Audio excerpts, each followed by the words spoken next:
Hello दोस्तों हमारी app Vishnu economics school के स्टोर में इकोनॉमिक्स और कॉमर्स सब्जेक्ट से रिलेटेड 250 से अधिक कोर्स हैं। तो दोस्तों अगर आप यूजी में हो या पीजी में हो या आप यूपीएससी की तैयारी कर रहे हो या आपके पास यूजीसी नेट है या आप पीजीडी की तैयारी कर रहे हो या किसी और कंपटीशन की तैयारी कर रहे हो जहां पर इकोनॉमिक्स और कॉमर्स सब्जेक्ट है, तो आपके लिए हमारे पास कोर्स है। तो दोस्तों हमारी ऐप जरूर डाउनलोड कर लीजिएगा, विष्णु इकोनॉमिक्स स्कूल। दोस्तों इस वीडियो में हम आप बच्चों को पढ़ाएंगे डोमिनेंट स्ट्रेटेजी यानी कि प्रभावी रणनीति के बारे में।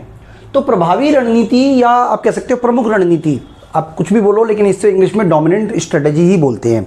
तो न्यूमेरिकल एग्जांपल के थ्रू बताएंगे किस तरीके से डोमिनेंट स्ट्रेटेजी होती है। देखिए डोमिनेंट स्ट्रेटेजी क्या है, पहले आप उसका वर्ड मीनिंग समझ लीजिए। मैं आपको पहले वर्ड मीनिंग समझा देता हूं। तो देखिए डोमिनेंट स्ट्रेटेजी क्या है, जैसे मान लीजिए कि मेरी इच्छा है चाय पीने की और मेरा दोस्त चाहता है कॉफी पीना, तो मैं चाय ही पीऊंगा। अगर वो चाय पीना चाहता है तो भी मैं चाय मंगाऊंगा, अगर वो कोल्ड ड्रिंक मंगाता है तो भी मैं चाय मंगाऊंगा। यानी कि उसने क्या मंगाया इस पर मेरा मंगाना डिपेंड नहीं करता। तो इस स्थिति में मेरी जो स्ट्रेटेजी है वो डोमिनेंट स्ट्रेटेजी कहलाएगी। लेकिन अगर मान लीजिए मैं चाय मंगाता हूं तो वो कॉफी मंगाएगा। इसी तरीके से अगर मैं मान लीजिए मैं कॉफी मंगाता हूं तो वो चाय मंगाएगा। इसका मतलब मैं क्या मंगा रहा हूं उस पर डिपेंड करता है वो क्या मंगाएगा। तो इसको हम बोलते हैं कि वो ये स्थिति डोमिनेंट स्ट्रेटेजी की नहीं है। तो देखिए बिना एग्जांपल के तो आपको समझ में आएगा नहीं, इसलिए मैंने 3 एग्जांपल आप बच्चों के लिए बनाए हैं।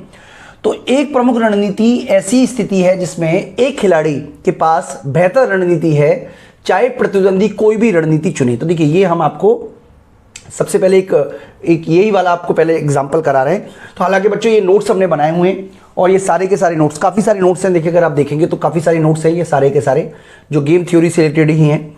तो ये सारे के सारे नोट्स हम हमारी ऐप है विष्णु इकोनॉमिक्स स्कूल, उस पर हम डाल देंगे। तो ई फॉर्मेट में आपको ये सारे के सारे नोट्स अवेलेबल होंगे। तो आप किसी भी कोर्स में आप वहाँ पे जाएंगे अगर हमारी ऐप में, तो आपको सारे के सारे नोट्स आपको वहाँ पे मिलेंगे, ई फॉर्मेट में मिलेंगे। आप डाउनलोड नहीं कर सकते हो, लेकिन अगर आपको ये प्रिंटेड नोट्स चाहिए तो आप मुझे कांटेक्ट कर सकते हो मेरे नंबर पे। तो मैं आपको प्रिंटेड नोट्स किस तरीके से आपको मैं प्रोवाइड कराऊंगा वो सब जानकारी मैं आपको दे दूंगा। तो फिलहाल हम आपको बता रहे हैं कि किस तरीके से ये बनता है। हाँ देखिए समझ लीजिएगा पहले कि हम पूरा आपको समझाएंगे डोमिनेंट स्ट्रेटेजी के बारे में। हमें यहाँ पे समझना है कि ए की स्ट्रेटेजी डोमिनेंट है या बी की स्ट्रेटेजी डोमिनेंट है। इस तरीके की टेबल दी हुई है। एग्जाम में कई बार ऐसे क्वेश्चन आते हैं जिसमें पूछता है कि डोमिनेंट स्ट्रेटेजी है कौन सी। तो सबसे पहले हम पता करते हैं कि ए की स्ट्रेटेजी डोमिनेंट है कि नहीं। अब देखिए सबसे पहले हम ये मान लेते हैं कि बी क्या कर रहा है, समान कीमत चुन रहा है। यानी कि अगर बी समान कीमत चुनता है, हम पहले मान लेते हैं बी की स्ट्रेटेजी समान कीमत चुनने की है, तो ए के पास 2 विकल्प है। एक तो वो भी समान कीमत ले सकता है या ऊंची कीमत ले सकता है। अगर वो समान कीमत लेता है तो उसको मिलेंगे 100 रुपये, और अगर वो ऊंची कीमत चुनता है तो उसे मिलेंगे 300 का लॉस। इसका मतलब वो इसी को चुनेगा। मैंने यहाँ पे स्टार बना दिया है। यानी कि कहने का मतलब ये हुआ कि अगर B1 चुनता है तो जो A है वो A1 ही चुनेगा। बिल्कुल सही बात है। अगर B ने ये सबसे पहले चुना, B कर रहा है, यानी कि B अगर B1 चुनता है तो A1 ही चुनेगा, ये श्योर हो गया। लेकिन अगर B B2 चुन देता है, अगर B B2 चुनता है और अगर A A1 चुनता है, मान लीजिए, यानी कि B ने कुछ भी चुना, A अपनी ही रणनीति चुन रहा है, तो इस स्थिति में A की स्ट्रेटेजी डोमिनेंट होगी। लेकिन अगर A ने अपनी चाल बदल दी तो इस स्थिति में A की स्ट्रेटेजी डोमिनेंट नहीं कहलाएगी। तो सबसे पहले हम देखते हैं कि A क्या चुन रहा है, इसको हम हटा देते हैं। देखिए अगर वो ऊंची कीमत चुनता है तो इसके पास 2 विकल्प है, या तो 900 रुपये कमाना या 1100 रुपये कमाना। इसका मतलब अगर वो ऊंची कीमत चुनता है तो वो इसको चुनेगा। यानी कि अगर B1 चुनता है समान कीमत की रणनीति, तो A जो है वो A1 चुनेगा समान कीमत की रणनीति। और अगर B2 चुनता है ऊंची कीमत की रणनीति, तो जो A है वो A भी ऊंची कीमत की रणनीति चुनेगा। यानी कि इस स्थिति में जो A है, A की रणनीति प्रभावी नहीं आएगी। यानी कि A जो है वो डोमिनेंट स्ट्रेटेजी का प्रयोग नहीं कर रहा है। ये आपको समझ में आना चाहिए। कंसेप्ट यही है कि A की जो स्ट्रेटेजी है वो डोमिनेंट नहीं है। अब मैं देखिए पेन का कलर चेंज कर लेता हूं बच्चों के लिए। हाँ ये हटा दे, अच्छा ये है ना, ठीक है, ओके जी। अब मान लीजिए बी के पॉइंट ऑफ व्यू से देखते हैं। अब सपोज कीजिए पहली चाल बी ए चल रहा है, ए ने एक चाल चली जिसको हम बोलते हैं A1 चाल, यानी कि ए ने A1 चाल चल दी। अब बी के पास दो विकल्प है, या तो वो 100 रुपए कमा ले या लॉस कमा ले 200 रुपए का। यानी इस स्थिति में जो बी है वो B1 रणनीति ही चलेगा, यानी कि अगर ए A1 चलता है तो बी B1 चलेगा। अब हम दोबारा मौका दे रहे हैं फिर से, यानी कि ए ने अगर A2 रणनीति चल दी। अब देखिए बी कौन सी रणनीति चलता है, इसको बहुत ध्यान में। अगर बी जो है वो B1 रणनीति चुनता है तो इसका मतलब बी की जो रणनीति है वो डोमिनेंट कहलाएगी, यानी कि ए ने विकल्प चेंज किया लेकिन बी का विकल्प चेंज नहीं हुआ। तो इस स्थिति में देखें अगर A2 चलता है तो इसके पास दो विकल्प है, एक तो 500 का, एक 300 का, तो डेफिनेटली वो इस 500 को ही चुनेगा। इसका मतलब ये हुआ कि अगर A2 चुनता है तो बी B2 चुनेगा, यानी कि जो हमारी डेफिनेशन है कि एक ऐसी स्थिति जिसमें एक खिलाड़ी के पास बेहतर रणनीति है, चाहे प्रतिद्वंदी कोई भी रणनीति चुने, यानी इस स्थिति में जो बी की स्ट्रेटेजी है वो डोमिनेंट कहलाएगी, ए की स्ट्रेटेजी डोमिनेंट नहीं होगी। बच्चों यही तरीका है पता करने का कि किसी की स्ट्रेटेजी डोमिनेंट है या नहीं है। एक और एग्जांपल आपको समझा देते हैं जिससे कि आपको बात समझ में आ जाए, अगर फिर भी कोई बात ऐसी है जो समझ में नहीं आई हो तो। सॉरी,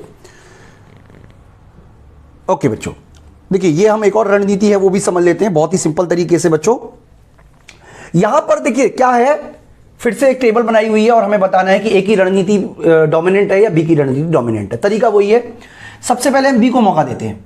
बी चुनता है B1, तो ए के पास दो विकल्प हैं, या तो वो A1 चुने या वो A2 चुने। इसी तरीके से अगर बी चुनता है B2 तो दो विकल्प हैं, या तो वो A1 चुनेगा या A2 चुनेगा। तो दोनों में सिमिलरिटी होनी चाहिए डोमिनेंट स्ट्रेटेजी के लिए, यानी कि अगर बी ने मान लीजिए ये चुना है, B1 समान कीमत चुनी है, तो दो विकल्प है, एक तो ये वाला विकल्प है और एक ये वाला विकल्प है, तो डेफिनेटली वो इसे ही चुनेगा। यानी कि अगर बी B1 चुन रहा है तो वो A1 चुन रहा है, ठीक है जी। यानी कि बी ने अगर B1 चुना तो ए ने A1 चुना, यानी कि जो रणनीति है वो क्या है, B1 A1। अगर बी B2 चुनता है तो कौन सी रणनीति होनी चाहिए, B2 चुनने के बाद भी हमारी रणनीति A1 ही रहनी चाहिए। इसको बोलते हैं डोमिनेंट स्ट्रेटेजी। यानी कि बी ने क्या चुना, ऊंची कीमत चुनी, तो इस केस में फिर से उसके पास दो ही विकल्प हैं, या तो 90 चुनेगा या 60 चुनेगा, तो डेफिनेटली वो 90 चुनेगा। इसका मतलब इस स्थिति में चाहे बी कोई भी रणनीति चुन रहा हो, एक ही रणनीति वही रहेगी जो वो पहले चुन रहा है, जो कि समान कीमत की रणनीति है। इसी तो ये बच्चों पूरा का पूरा कंसेप्ट है। यानी कि ऊपर वाले टेबल में हमने देखा था कि ए की रणनीति प्रभावी नहीं थी, इस स्थिति में बी की रणनीति जो है वो डोमिनेंट नहीं है। तो बच्चों ये है पूरी की पूरी टेबल का तरीका। एक और हम आपको करा देते हैं, एक और टेबल है हमारे, एक और हमारे पास है एग्जाम्पल, ये भी आप देख लीजिए एक बार। ओके, तो ये मैं आपको समझा देता हूं। तो बच्चों ये टेबल हमने बना ली है पहले से ही, ताकि आपको टाइम कम से कम लगे। अब देखिए सबसे पहले मान लीजिए कि जो बी ने जो चुनाव किया है, चलिए मान लीजिए बी ने जो चुनाव किया है, मान लीजिए बी का जो चुनाव है, सबसे पहले बी को चुनने की बारी दी जाती है, बी को चुनने की बारी दी जाती है, और बी B1 चुनता है। तो ए के पास दो विकल्प हैं, या तो वो A1 चुन ले या वो A2 चुने, दोनों में से कोई भी विकल्प चुन सकता है ये।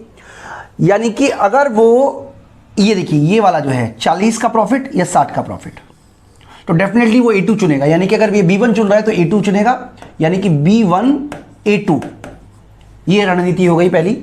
अब दूसरी स्थिति की बात करें तो इस स्थिति में मान लीजिए बी ने B2 रणनीति चुनी, तो अभी भी ए के पास दो विकल्प हैं, पहला तो ये वाला या ये वाला।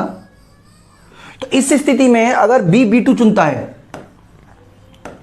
तो बी A2 चुनेगा, यानी कि दोनों ही स्थिति में A2 चुनाव किया गया है। इसलिए ए की जो रणनीति है, ए की रणनीति वो मानी जाएगी डोमिनेंट, प्रभावी, ठीक है। प्रबल, प्रबल भी बोलते बच्चों इसको, प्रबल, प्रबल मानी जाएगी। तो ये तरीका है। अब हम बात करते हैं बी की। अब पहला मौका ए को दे रहे हैं, जैसे हमने पहले बी को दिया था, अब ए को दे रहे हैं।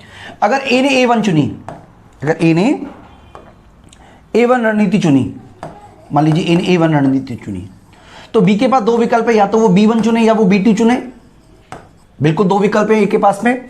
अगर मान लीजिए बी जो है वो चुनता है, इन दोनों में से आप देखिए कौन सी वो चुनेगा, तो श्योर डैम श्योर है कि वो B2 को ही चुनेगा। यानी कि इस स्थिति में A1 और B2 रणनीति चुनी जाएगी। अगर मान लीजिए पहला मौका ए को मिलता है और ए टू रणनीति चुनता है, अब ए बी के पास दो विकल्प है। पहला कि वो या तो ये चुने या वो ये चुने, तो डेफिनेटली वो 80 को ही चुनेगा। यानी कि अगर वो जो रणनीति चुनता है B1 या B2 में से, तो इस स्थिति में भी A1 B2, यानी कि इस स्थिति में भी एक ही रणनीति में दोनों में एक ही स्थिति चुनाव किया गया है। और यहां पे आप देखोगे तो B ने भी दोनों ही स्थिति में एक ही चुनाव किया है, यानी इस स्थिति में B की जो रणनीति है वो भी प्रभावी मानी जाएगी। तो बच्चों कंसेप्ट का मतलब यह हुआ कि चाहे A चुनाव करे चाहे B चुनाव करे, कोई भी चुनाव करे, दोनों की रणनीति जो है यहाँ पे प्रभावी मानी जाएगी। तो बच्चों ये है पूरी की पूरी डोमिनेंट स्ट्रेटेजी। मैं उम्मीद करता हूँ आपको कंसेप्ट समझ में आया होगा। इसके अलावा मिक्स स्ट्रेटेजी के बारे में हम बात करेंगे, इसके अलावा प्योर स्ट्रेटेजी के बारे में बात करेंगे, जो कि हम आपको आने वाली वीडियो में बात करेंगे। तो बच्चों अगर आपको हमारी सारी की सारी वीडियो देखनी हो तो आप हमारी ऐप जरूर डाउनलोड कर लें, वहां पर आपको बहुत सारे कोर्सेज मिलेंगे और अपनी जरूरत के हिसाब से आप कोर्स चुन सकते हैं। इसके अलावा अगर आपको फिर भी कोई क्वेरी है तो आप मेरे नंबर पर मुझसे कॉन्टैक्ट कर सकते हैं। दोस्तों आपको इकोनॉमिक्स के तमाम कोर्सेज की हमने वीडियो बनाई हुई है। इस वीडियो में इतना ही दोस्तों, थैंक यू।